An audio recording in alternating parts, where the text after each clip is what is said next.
नमस्कार विद्यार्थी मित्र. गणपतीची सुट्टी छान गेली ना? गणपतीच्या सुट्टीनंतर आता पुन्हा एकदा आपण जोमाने अभ्यासाला लागूया. आज आपण घेऊया गणित भाग 2 समरूपता प्रकरण, त्यामधील प्रमेय. प्रमाणाचे मूलभूत प्रमेय. प्रमाणाचे मूलभूत प्रमेय. जर त्रिकोणाच्या एका बाजूला समांतर असणारी रेषा त्रिकोणाच्या उरलेल्या दोन बाजूंना दोन भिन्न बिंदूत छेदत असेल तर ते एकाच प्रमाणात विभागते. मग बघूया आपण. प्रमेय बोलत असतानाच आपली इमॅजिनेशन पॉवर एवढी छान असायला हवी की ती आकृती डोळ्यासमोर तयार व्हायला हवी. म्हणजे कसं, त्रिकोणाच्या एका बाजूला, म्हणजे आकृती कशी यायला पाहिजे बघा. इथे काढते मी. त्रिकोणाच्या, म्हणजे एक त्रिकोण डोळ्यासमोर आला. त्रिकोणाच्या एका बाजूला, कोणतं तरी एक बाजू, आपण ही बाजू घेऊया. एका बाजूला समांतर असणारी रेषा, त्रिकोणाला नाव देऊया आपण ABC आणि त्या रेषेला नाव देऊया L. त्रिकोणाच्या एका बाजूला समांतर असणारी रेषा त्याच्या, म्हणजे त्रिकोणाच्या उरलेल्या दोन बाजूंना दोन भिन्न बिंदूत छेदते. इथे नाव देऊया आपण P आणि Q. दोन भिन्न बिंदूत छेदते. तर मग काय होतंय, तर AP छेद PB आणि AQ छेद QC हे आपल्याला सिद्ध करायचंय. प्रमेयामध्ये आपण 9वीच्या वर्गात असताना शिकलोय की प्रमेयाचा अभ्यास करताना जर पासून तर पर्यंतचा भाग हा आपल्याला एक क्लू म्हणून, पक्ष म्हणून दिलेला असतो आणि तर नंतरचा पुढचा जो भाग असतो तो आपल्याला साध्य म्हणजे सिद्ध करायचा असतो. म्हणजे उदाहरणार्थ इथे काय म्हटलंय, दिलेलं काय आहे बघा आपल्याला. पक्ष त्रिकोणाच्या, म्हणजे त्रिकोण दिला आहे. त्रिकोण काय नाव ठेवलं आपण, त्याचं बारसं केलंय पण काय, ABC. त्रिकोण ABC मध्ये कोणत्या बाजूला समांतर आहे ती रेषा, तर BC ला. रेषा L समांतर रेख BC आणि ती रेषा उरलेल्या दोन बाजूंना, दोन बाजू कोणत्या आहेत तर AB आणि AC. मग इथे आपण लिहूया रेषा L समांतर रेख BC. रेषा L रेख AB ला कोणत्या बिंदूमध्ये छेदते, P बिंदूमध्ये, आणि रेख AC ला कोणत्या बिंदूमध्ये, Q बिंदूमध्ये छेदते. ओके. हा जर पासून तर पर्यंतचा भाग झाला. आता साध्य काय करायचं आहे मग आपल्याला, तुम्ही एकाखाली एक लिहायचं आहे. पक्ष, साध्य, सिद्धता या स्वरूपात मी फळाच्या सोयीनुसार या पद्धतीने लिहिते. साध्य काय करायचं आहे आपल्याला, तर त्या बाजू प्रमाणात विभागतात, म्हणजे AP छेद PB आणि AQ छेद QC. मग इथे आपण काय लिहिणार, AP छेद PB बरोबर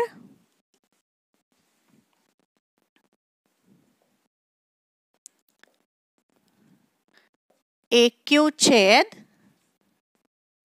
QC. ठीक आहे. बघा आपण काय काय केलं. त्रिकोण ABC, त्रिकोण ABC मध्ये रेषा L ही BC ला समांतर आहे. ती समांतर असताना उरलेल्या दोन बाजूंना दोन भिन्न बिंदूमध्ये छेदते. ते दोन भिन्न बिंदू म्हणजे पी आणि क्यू. आणि आपल्याला सिद्ध करायचं आहे तर AP छेद PB बरोबर AQ छेद QC. मग आता आपल्याला सिद्धता करायची आहे. पण बऱ्याच वेळेला असं असतं की सिद्धता करताना आपल्याला काहीतरी रचना करावी लागते, कन्स्ट्रक्शन काहीतरी करावं लागतं. आता इथे आपण कन्स्ट्रक्शन काय करणार बरं? ज्याला रचना समजली त्याने लक्षात घ्यायचं आपण अर्धी लढाई जिंकलेली असते. म्हणजे कशी? रचना कळली तर तुम्हाला कळतं आहे की सिद्धतेमध्ये तुम्ही कोणकोणते पुरावे देणार आहात. मग आता इथे रचना करूया आपण.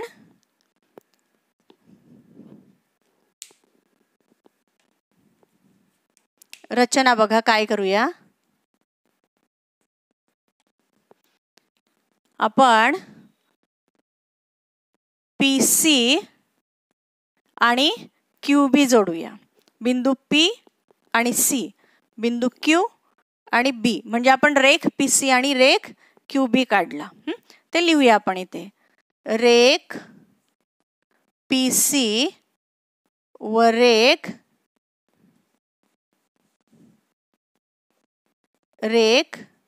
QB काढला. काढा म्हणायचं नाही हा, काढला. बरं, आता आपण सिद्धता घेतो आहोत. सिद्धतेमध्ये विधाने आणि दोन पार्ट करते मी. इकडे आपण घेऊया कारणे. म्हणजे एखादं विधान आणि त्याला त्या बाजूला त्याचं कारण, की तुम्ही जे स्टेटमेंट मांडलेलं आहे त्याचं प्रूफिंग काय आहे तिकडे ते आपल्याला द्यावं लागणार आहे. मग आता इथे आपण रचना केली, PC आणि QB काढला. याचाच अर्थ की आपल्याला हे माहिती आहे की या ठिकाणी आपण त्रिकोणाच्या दोन त्रिकोणांच्या क्षेत्रफळांचे गुणधर्म इथे वापरणार आहेत. मग आता हा त्रिकोण घेऊया आपण. एक नंतरचा त्रिकोण आहे बघा PQB, याला म्हणूया 2. त्यानंतर त्रिकोण आहे पुन्हा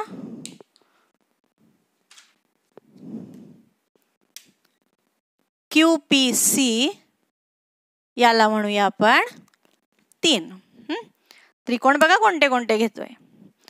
आता पहिला आणि दुसरा त्रिकोण जो आहे ना तो तुम्हाला मी समजावून देते. इकडे बघा, फक्त ABC मधला आपण काय ठेवतो आहोत.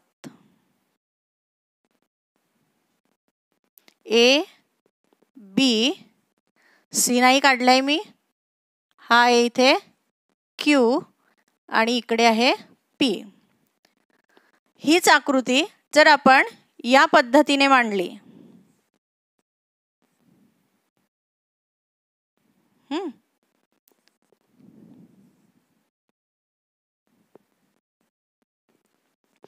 अशी आकृती तुम्हाला पटकन समजते.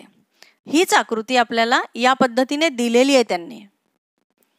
मग इथे काय दिसतंय आपल्याला तर AQP किंवा APQ हा एक त्रिकोण आहे आणि दुसरा त्रिकोण आहे PQB. ठीक आहे. मग ह्या दोन त्रिकोणांमध्ये एकरेषीय पाया असल्यामुळे उंची कशी असेल बरं? दोघांची एकच, समान उंची. पाया मात्र वेगवेगळ्या, AP आणि PB. म्हणून उंची समान तर क्षेत्रफळे संगत त्रिकोणाच्या संगत पायांच्या प्रमाणात असतात. हे आपण शिकलेलो आहे. मग आता इथे आपण काय लिहिणार बरं? त्रिकोण, कोणते त्रिकोण घेतलेत आपण? APQ व त्रिकोण PQB मध्ये क्षेत्रफळाच्या स्वरूपात मांडणार आहोत आपण. एरिया ऑफ ट्रायंगल, एरिया कंसात त्रिकोण APQ छेद एरिया ऑफ त्रिकोण PQB बरोबर. क्षेत्रफळ आहे म्हणजे पाया आणि उंची आलीच ओघाने. या ठिकाणी उंची समान आहे म्हणजे गुणोत्तर कशाच्या प्रमाणामध्ये येतील? पायाच्या प्रमाणात. म्हणजे AP छेद PB याला म्हणूया विधान 1. हा भाग तुम्हाला समजला आहे? सेपरेट आपण आकृतीचे तुकडे केलेत आपल्या सोयीनुसार समजण्यासाठी म्हणून. ठीक आहे, कळाला हा भाग नीट? एक भाग पहिला आणि दुसरा त्रिकोण घेतला, याला कारण काय देणार आपण? का AP छेद PBच का घेतलं? तर उंची समान आहे त्यांची, म्हणजेच क्षेत्रफळे पायांच्या प्रमाणात.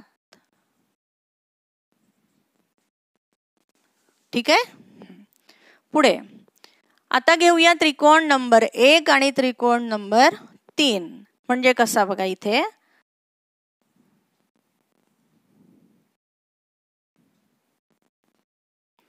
AQC आणि इकडे काय आहे? P. नंबर 1 आणि नंबर 3 चे त्रिकोण आपण सेपरेट करून घेतले. हा सुद्धा बघा एक रेषीय पाया, सामायिक शिरोबिंदू P.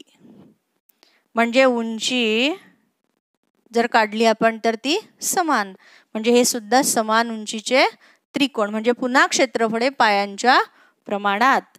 मग घेऊया आपण दुसरी जोडी घेऊया. त्रिकोण APQ व त्रिकोण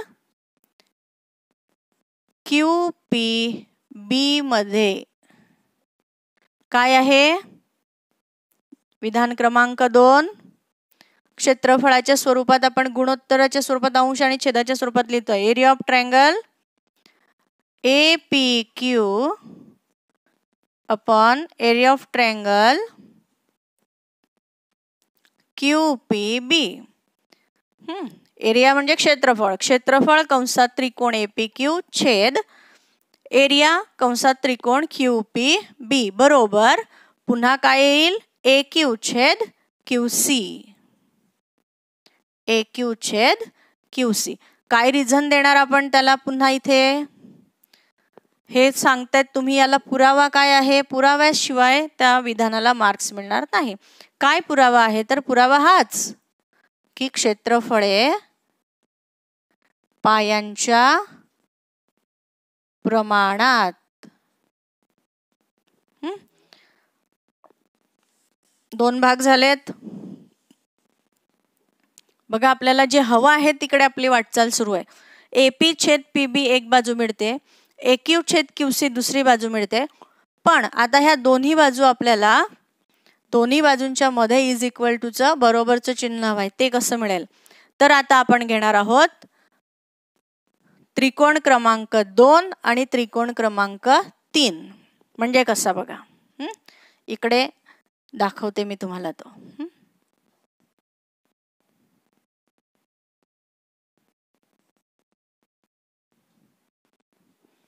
कळतोय? PQB आणि QPC.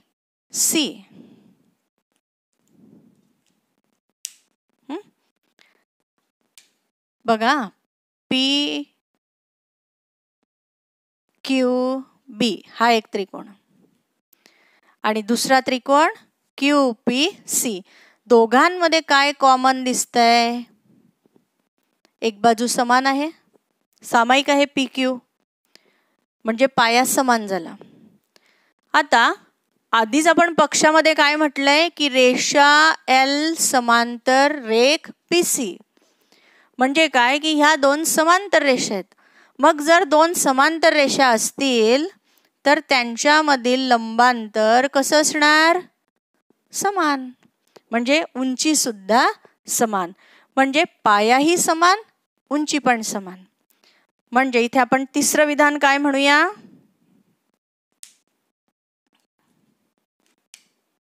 तिसरं विधान कोणते दोन त्रिकोण? 2 क्रमांक आणि 3 क्रमांकाचे. एरिया ऑफ ट्रायंगल PQB बरोबर एरिया ऑफ ट्रायंगल QPC. हां, काही काही वेळेला एरिया ट्रायंगल इंग्रजी शब्द येत आहेत, ते लक्षात घ्या तेवढे. ट्रायंगल म्हणजे त्रिकोण. दोघांची क्षेत्रफळे समान आहेत. पाया समान, उंची समान, म्हणजे एकाच एक गुणोत्तर म्हणजे क्षेत्रफळे समान. पण आपल्याला कारण तर द्यावंच लागेल. मी सांगते म्हणून आपण ते गृहीत धरू शकत नाही की मॅडम सांगतायत म्हणून बरोबर आहे. मग का समान आहेत त्यांची क्षेत्रफळे? तर पाया सामायिक. कोणता पाया आहे? सामायिक पाया कोणता? PQ. आणि PQ समांतर BC किंवा रेषा L समांतर रेख BC म्हणून उंची समान. लक्षात आलं? म्हणजे समान उंची आणि समान पाया असणारे त्रिकोण म्हणून त्यांची क्षेत्रफळे समान. मग आता बघा, विधान 1, विधान 2 आणि विधान 3 काय सांगताय बरं? विधान 1 आणि विधान 2चं जर तुम्ही नीट निरीक्षण केलं तर या ठिकाणी तुम्हाला काही सामायिक दिसतंय का? एकच गोष्ट 2 वेळा आलेली, तर ती आहे APQ. इथे पण आहे APQ अंश सेम, पण छेद मात्र वेगळा आहे. PQB आणि इथे QPB दोन वेगळे त्रिकोण आहेत, क्रमांक 2 आणि क्रमांक 3चे. पण इथे आपण तिसऱ्या विधानामध्ये काय सिद्ध केलं की ते सुद्धा समान आहेत. तर मग याचा अर्थ PQB बरोबर QPB म्हणून विधान 1, 2 आणि 3 वरून चौथं विधान आपण काय म्हणतोय बघा? एरिया ऑफ ट्रायंगल APQ छेद एरिया ऑफ ट्रायंगल छेद काय त्याचा? PQB बरोबर दुसऱ्या विधानाची जोडी. एरिया ऑफ ट्रायंगल APQ छेद एरिया ऑफ ट्रायंगल QPB. बघा, विधान 1, विधान 2 आणि विधान 3 होतं की दोन्ही छेद कसे आहेत? समान, आणि म्हणून डावी बाजू आणि उजवी बाजू इथे आलेली आहे बरोबरच्या स्वरूपात. इथे आपण काहीतरी रिझन आपल्याला द्यावं लागेल. कशावरून म्हणताय तुम्ही? तर आम्ही म्हणतोय विधान 1, 2 आणि 3 वरून. तर इथे आपण काय लिहूया? विधान 1, 2 व 3 वरून. बघा, हळूहळू आपण आपल्या सिद्धतेकडे, साध्याकडे वाटचाल करतोय. आता शेवटी साध्यच लिहायचं आहे. APQ आणि PQB याची बाजू डावी बाजूवर उजवी बाजू कोणती आहे? तर AP छेद PB बरोबर. APQ आणि छेद QPB ची दुसरी बाजू कोणती? तर AQ छेद QC. हे काय? हेच तर आपल्याला सिद्ध करायचं होतं, आणि म्हणून हे काय झालं? हे विधान सिद्ध झाले.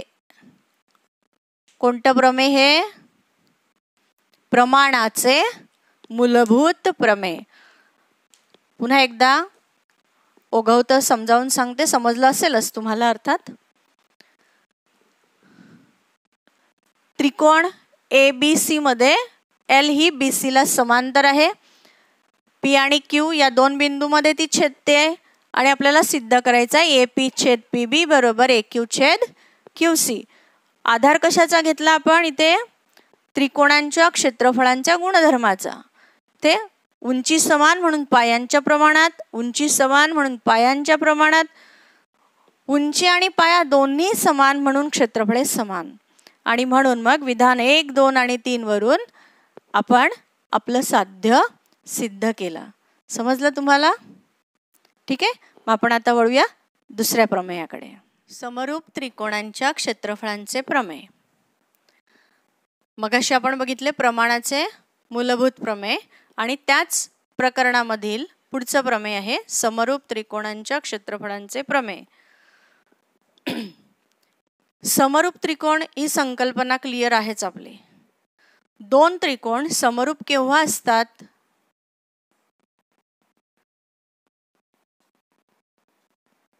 ज्या वेळेला त्या त्रिकोणांच्या बाजू किती? 3 बाजू आणि 3 कोन. बाजू ह्या कशात असणार? प्रमाणात. आणि कोन हे असतात एकरूप. ही अट आहे दोन त्रिकोण समरूप असण्यासाठी. 3 बाजू आणि 3 कोन म्हणजे 6 घटक झालेत. हे जर एकरूप असतील तर ते दोन त्रिकोण एकरूप असतात असं आपण म्हणतो. पण 3 विशिष्ट अटी जर पूर्ण केल्या, किती अटी? 3 विशिष्ट अटींची जर पूर्तता केली तर उरलेले 3 गोष्टी ज्या बाकी राहतात त्या ओघाने म्हणजे आपोआपच बाजू असतील तर प्रमाणात आणि कोन असतील तर एकरूप येतातच. आणि अशा प्रकारे ते दोन त्रिकोण समरूप ठरतात. कसोट्या आपण आपल्याला माहिती आहे. कसोट्या कोणकोणत्या आहेत? तर कोको कसोटी आहे, कोको समरूपता कसोटी माहिती आपल्याला. त्यानंतर बाकोबा समरूपता कसोटी. बाकोबा म्हटलं की हसायला येतं आपल्याला. बाकोबा बाजू कोन बाजू, दोन बाजू प्रमाणात आहेत आणि त्या दोन बाजूंनी समाविष्ट केलेला कोन अनुक्रमे दुसऱ्या त्रिकोणाच्या 2 बाजू प्रमाणात आणि त्यांनी समाविष्ट केलेल्या कोनाशी एकरूप असेल तर ते बाकोबा कसोटी. आणि तिसरी कसोटी कोणती? बा बा बा बा बा बा कसोटी. बाजू बाजू बाजू म्हणजे काय? एकरूप नाही, प्रमाणात असतील तर ते दोन त्रिकोण बा बा बा कसोटीने समरूप असतात. ठीक आहे, हे माहिती आहे आपल्याला. आणि आता आपण बघतोय समरूप त्रिकोणांच्या क्षेत्रफळांचे प्रमेय. एक लक्षात घ्यायचं, प्रमाणाचे मूलभूत प्रमेय जे आहे ते प्रमाणाचे मूलभूत प्रमेय सुद्धा परीक्षेला 3 मार्कांसाठी तरी विचारले जाते. उदाहरण जर विचारलं तर ते 2 मार्कांसाठी असतं. समरूप त्रिकोणांच्या क्षेत्रफळांचे प्रमेय तर 4 किंवा 5 मार्कांसाठी प्रश्न असतो. आता 5 मार्कांचे प्रश्नच नाही राहिले, परंतु कृतीयुक्त जर दिले तर 4 मार्कांसाठी येऊ शकतं किंवा त्याच्यावरची उदाहरणं आहे ती 2 आणि 3 मार्कांसाठी येतात. तर प्रमेय नीट समजून घ्या व्यवस्थित. काय आहे समरूप त्रिकोणांच्या क्षेत्रफळांचे प्रमेय? की जर 2 त्रिकोण समरूप असतील, म्हणजे आपल्या डोळ्यासमोर लगेच आकृती कसली आली पाहिजे? 2 त्रिकोणांची. जर 2 त्रिकोण समरूप असतील तर त्यांच्या क्षेत्रफळांचे गुणोत्तर अंश आणि छेद लगेच इमॅजिन करायचं. गुणोत्तर हे त्यांच्या संगत बाजूंच्या वर्गांच्या प्रमाणात असते. आपण त्रिकोण काढूया इथे 2.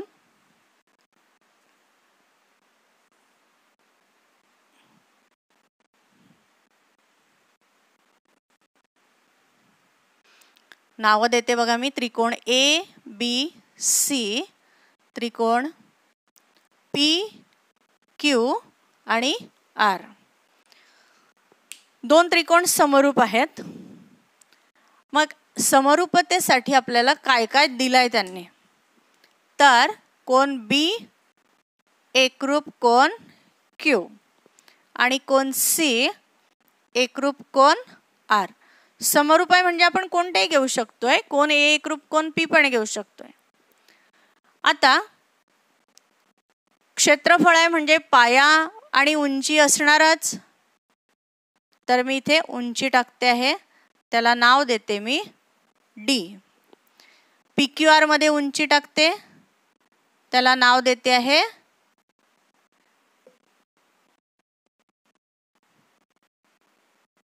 एस. ओके, म्हणजे त्रिकोण एबीसी मध्ये पाया बीसी आणि उंची आहे एडी, म्हणजे बीसी लंब एडी. त्रिकोण पी क्यू आर मध्ये पाया क्यू आर आहे आणि उंची पी एस, म्हणजे क्यू आर लंब पी एस. ठीक आहे. आणि सिद्ध काय करायचं आहे आपल्याला, तर त्याच्या संगत बाजू ए बी, त्याची संगत बाजू आहे पी क्यू, बी सी संगत बाजू आहे क्यू आर, ए सी संगत बाजू आहे पी आर. या संगत बाजूंच्या वर्गांच्या, हे लक्षात ठेवायचं आहे, वर्गांच्या महत्वाचं आहे. मग आता इथे आपण पक्ष लिहून घेऊया. पक्ष काय आहे बघा, दिलेल्या गोष्टी आपण पक्षामध्ये लिहितो. पक्ष त्रिकोण ए बी सी समरूप त्रिकोण पी क्यू आर, हे पक्षात दिलेलं आहे. अजून काय दिलंय, बी सी लंब ए डी आणि क्यू आर लंब पी एस. रेख बी सी लंब ए डी आणि रेख क्यू आर लंब पी एस. ठीक आहे, हे झालं पक्ष. सिद्ध काय करायचं बरं आपल्याला, सिद्ध म्हणजे काय, साध्य. साध्य काय करायचं, दोन त्रिकोणांच्या समरूप त्रिकोणांच्या क्षेत्रफळांचे गुणोत्तर. क्षेत्रफळांचे गुणोत्तर कोणत्या स्वरूपात लिहितो आपण, अंश आणि छेदाच्या स्वरूपात. म्हणजे area of triangle A B C upon area of triangle P Q R is equal to, काय सांगितलं त्यांनी, संगत बाजूंच्या वर्गांच्या. संगत बाजू कोणत्या, मगाशी म्हटलं आपण ए बी वर्गांच्या, ए बी छेद पी क्यू वर्ग बरोबर, बी सी वर्ग छेद क्यू आर वर्ग, ए सी वर्ग छेद पी आर वर्ग. बी सी वर्ग छेद क्यू आर वर्ग आणि ए सी वर्ग छेद पी आर वर्ग. हे आपल्याला सिद्ध करायचं आहे. रचना करायची गरज आहे तर नाही. मग आता आपण सिद्धतेकडे वळूया. सोपं आहे उदाहरण, अगदी प्रमेय अगदी छान सोपं सुटसुटीत. सिद्धता. विधाने, अर्थातच या बाजूला काय, कारणे. आता इथे दोन त्रिकोणांच्या क्षेत्रफळांचे गुणोत्तर आपल्याला वापरायचंच आहे. कारण पाया आहे आणि उंची आहे आणि क्षेत्रफळ आहे. बघा मग आता त्रिकोण घेऊया. कोणते त्रिकोण घ्यायचे, त्रिकोण ए बी सी आणि त्रिकोण पी क्यू आर. त्रिकोण ए बी सी व त्रिकोण पी क्यू आर मध्ये काय करायचं आहे आपल्याला त्यांच्यामध्ये, तर area of triangle A B C upon area of triangle P Q R. पाया आणि उंची कोणती त्यांची, बी सी गुणिले एडी, बी सी गुणिले एडी छेद पी क्यू आर ची पाया आणि उंची, पाया क्यू आर उंची पी एस, क्यू आर गुणिले पी एस. नेहमी मी तुम्हाला सांगते बघा, उंची कोणाला म्हणायची, ज्या ठिकाणी लंबाची खूण असते. या ठिकाणी लंबाची खूण आहे म्हणून ती उंची आहे. बरं, याला म्हणूया आपण विधान नंबर 1. आणि याला काय रिझन द्यायचं, कारण काय देणार, तर दोन त्रिकोणांच्या क्षेत्रफळांचे गुणधर्म किंवा गुणोत्तर. पुढे आता घेऊया हा एक त्रिकोण आणि हा एक त्रिकोण. ठीक आहे, कोणताही घेऊ शकता तुम्ही, हा पण घेतला तरी चालणार आहे. पहिला घेते मी त्रिकोण ए डी बी व त्रिकोण पी एस क्यू. काय काय एकरूप दिसतंय बरं आपल्याला याच्यामध्ये, निरीक्षण करा बरं. ADB मध्ये आणि PSQ मध्ये एकरूप काय काय दिसते आपल्याला? तर इथे लंबाची खूण दिसते, इथे लंबाची खूण दिसते, म्हणजे हे दोन्ही कोण प्रत्येकी 90 अंश. आणि B आणि Q ला सुद्धा एकरूपतेच्या खुणा दिसत आहेत, म्हणजे ते दोन्ही कोण एकरूप. मग आपण तिथे लिहूया कोण B एकरूप कोण Q. कोणी सांगितलं? ते लिहावंच लागेल. कोणी? पक्षाने. पुढे कोण D बरोबर कोण S. का? तर प्रत्येकी 90 अंश. ज्यांची मापे समान ते कोण समान. म्हणून त्रिकोण ADB समरूप त्रिकोण PSQ. बघा कोणतं चिन्ह आलं आता? समरूपतेचं. का समरूप आहे? तर दोन कोण एकरूप दाखवले आपण. मग याला काय म्हणूया आपण? कोणती कसोटी आली?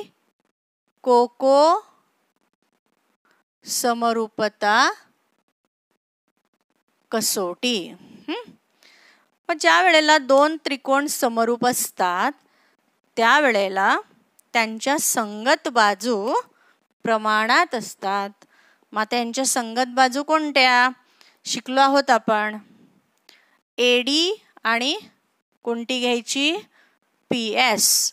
AD छेद PS बरोबर नेक्स्ट DB छेद SQ. पुढे AB छेद PQ. AB छेद PQ. का?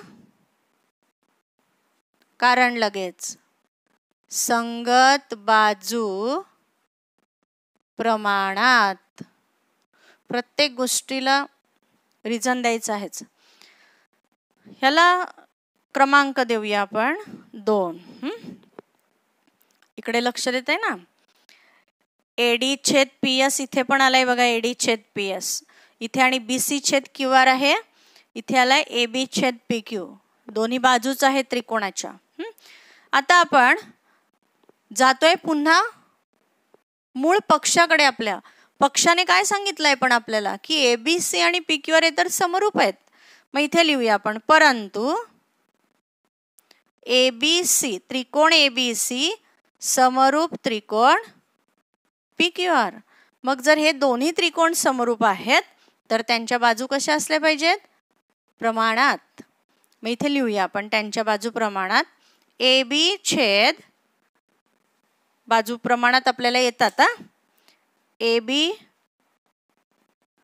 छेद PQ, BC छेद QR आणि AC छेद PR.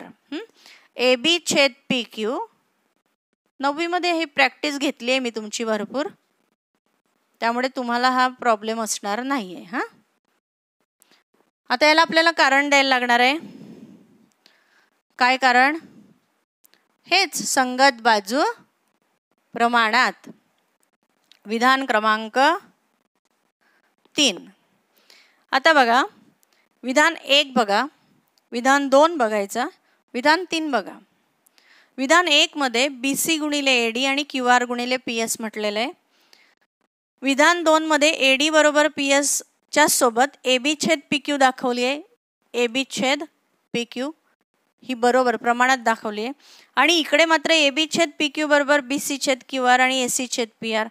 तर हा BC छेद QR जो आहे तो इथे पण आहे बघा. BC छेद QR. BC छेद QR सोबत AB छेद PQ एकरूप आहे आणि इकडे AB छेद PQ सोबत AD छेद PS. समजते? मग आपण विधान 1, 2 आणि 3 वरून काय म्हणणार तिथे? बघा एरिया ऑफ ट्रायंगल ABC छेद एरिया ऑफ ट्रायंगल PQR बरोबर, ही बाजू मी तशीची तशी घेते आहे, BC छेद काय आहे QR गुणिले AD छेद PS च्या ऐवजी AB छेद PQ घेऊ शकतो, पण मला AB छेद PQ नको आहे. कारण काय, आपल्याला वर्ग हवा आहे BC छेद QR चा. म्हणून मग मी AB छेद PQ च्या अजून समान कोण आहे तर BC छेद QR. म्हणून मी इथे याच्या ऐवजी काय घेते आहे आता, पुन्हा BC छेद QR. आणि BC गुणिले BC म्हणजेच काय, BC वर्ग बरोबर BC वर्ग छेद QR वर्ग. येत आहे लक्षात.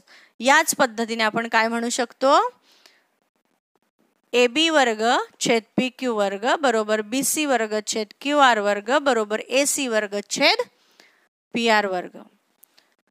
आणि हे काय झालं इथे, हे सिद्ध झालं.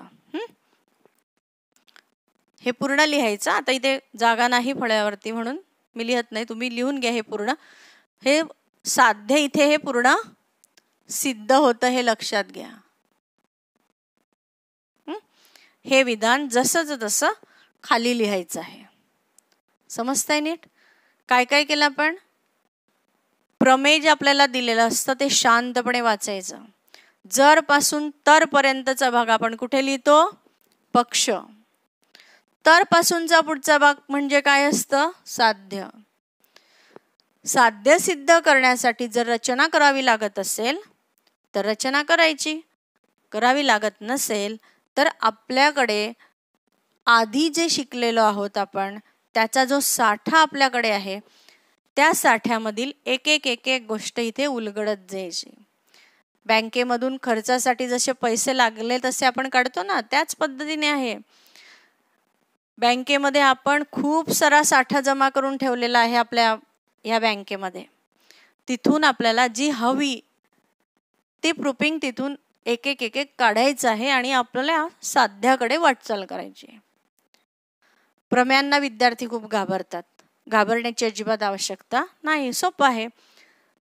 दोन समरूप त्रिकोण म्हटलं म्हणजे डोळ्यासमोर लगेच काय आलं, दोन त्रिकोण कसे आहेत, समरूप. समरूप म्हणजे कोण एकरूप आहेत, बाजू प्रमाणात आहे.